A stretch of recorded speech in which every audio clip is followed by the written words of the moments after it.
یہ جو جنگ چھڑی ہوئی ہے پورے مڈل ایسٹ میں، اس میں موساد کے ایجنٹس ایکٹیو ہو گئے ہیں۔ اب آپ سب نے دیکھا کہ سعودی عرب کی آئل فیسلٹیز کو اڑا دیا گیا ہے، کتنی بری طرح اڑایا گیا ہے، یہ ہم سب نے دیکھا۔ لیکن آپ حیران ہوں گے اس بات کو جان کر کہ ایران نے کہا ہے کہ ہم نے سعودی عرب کی آئل فیسلٹیز پر کوئی حملہ نہیں کیا، کسی صورت حملہ نہیں کیا۔ یہ حملہ اسرائیل نے کروایا ہے۔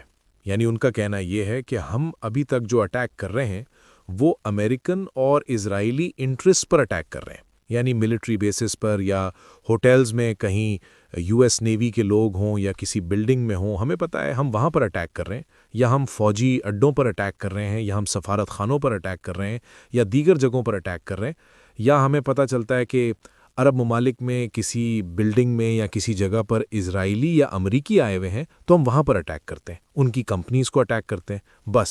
لیکن سعودی عرب میں اٹیک ہم نے نہیں کیا، اور انہوں نے کہا ہے کہ یہاں پر جو اٹیک ہوا ہے وہ اسرائیل نے کیا ہے۔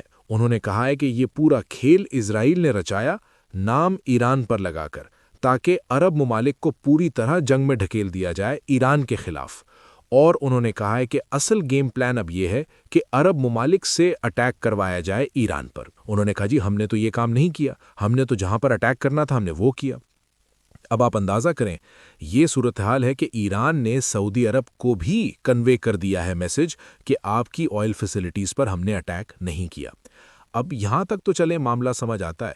اس کے بعد ٹکر کارلسن، آپ جانتے ہیں کہ امریکہ کا ٹاپ لیول کا اینکر، اس نے جو خبر بریک کی ہے وہ شاید سب سے زیادہ خطرناک ترین خبر ہے، اور وہ بتا رہا ہے کہ آنے والے وقت میں کیا ہونے والا ہے۔ اس نے کہا جی کل رات کو قطر اور سعودی عرب میں موساد کے ایجنٹس پکڑے گئے، اور وہ وہاں پر بہت بڑا حملہ کرنے جا رہے تھے، بامبنگ کرنے جا رہے تھے، تباہی مچانے جا رہے تھے، بہت بڑا اٹیک کرنے کے لیے جا رہے تھے۔